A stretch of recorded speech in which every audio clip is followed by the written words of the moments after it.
Professor Kapil Kumar sir, क्या China Galwan part 2 करने की फिराक में है? क्या यह समझा जाए, ये जो स्टेटमेंट्स आ रहे हैं, जो तैयारी हो रही है? देखिए निशान जी, 2 लाइन कह दूं कि भाई भाई का हम तुम्हारे साथ नारा लगाते हैं और जब मौका मिलता है तुम्हारी पीठ में छुरा घोंप जाते हैं। ये चाइना की पॉलिसी भारत के साथ रही है 1949 से। हिंदी चीनी भाई भाई, हिंदी चीनी भाई भाई, तिब्बत किया, 1962 किया, उसके बाद में डोकामा किया, गलवान किया, जब चाहे ये कर जाते हैं। मैंने ये लिखा है जो आप कह रहे हैं कि यूरोप का गिराव, मैं पहले दिन से आपकी डिबेट में कह रहा हूं कि सबसे पहले जितने भी चीन के पड़ोसी देश हैं, जिन देशों को चीन ने सताया है, जिनकी भूमियां हड़पी हैं, इन देशों को मिलकर के अपना एक संगठन बना लेना चाहिए और चीन को वापस इसकी 4 दीवार के अंदर पहुंचाना चाहिए जो इसकी असली भूमि थी। दूसरा मेरा बार बार यह कहना है कि जो बहुराष्ट्रीय कंपनियां जिन्होंने चीन का फायदा उठाया कि वहां पे लेबर लॉज नहीं है, वहां पे जो मर्जी इंडस्ट्री लगा लो, कोई स्ट्राइक नहीं होगी, कुछ नहीं होगा, जिन्होंने चीन को यह आर्थिक शक्ति बनाया, उन बहुराष्ट्रीय कंपनियों की ये जिम्मेवारी बनती है कि आज विश्व को बचाने के लिए वो चीन से अपनी इन आर्थिक चीजों को हटाए। उसके बाद जो यूरोप की यूनिवर्सिटियां प्राइवेटाइजेशन के बाद में पैसे में लग गई कि लाखों चीनी विद्यार्थी आ रहे हैं, बड़े खुश हो रहे हैं, हमारी इनकम हो रही है। इनको यह नहीं मालूम कि साम्यवादी चीन के अंदर एक व्यक्ति भी चीन से बाहर यात्रा बिना कम्युनिस्ट पार्टी की परमिशन में नहीं कर सकता है। और कितने कैडर इन्होंने वहां पे फैलाए और यूरोप के देशों के अंदर इन्होंने अराजकता, वादकता फैलाई, वहां पे नक्सलवाद टाइप की चीजें वहां पे फैलाई इन्होंने।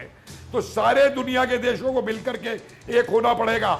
और मैं एक और बात आपसे कहना चाहता हूं, चीन में वुहान की लैब खाली एक ही लैब नहीं है, ना जाने वुहान जैसी कितनी लैब चीन के अंदर होंगी। सर मैं उस पे आ रहा हूं, मेरा सवाल जो था, मैं एक सवाल यहां पर पूछ रहा हूं और अचल सर मैं आपसे जानना चाहूंगा, क्या चाइना गलवान पार्ट 2 करने की फिराक में दिखता है?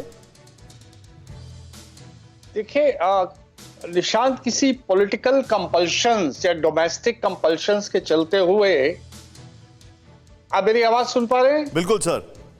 अच्छा, मैं ये कह रहा था कि किसी पॉलिटिकल कंपल्शंस या डोमेस्टिक कंपल्शंस के चलते हुए अपनी देश की जनता का ध्यान पटाने के लिए चाइना कभी भी कोई हरकत कर सकता है जिसमें गलवान 2 भी शामिल है।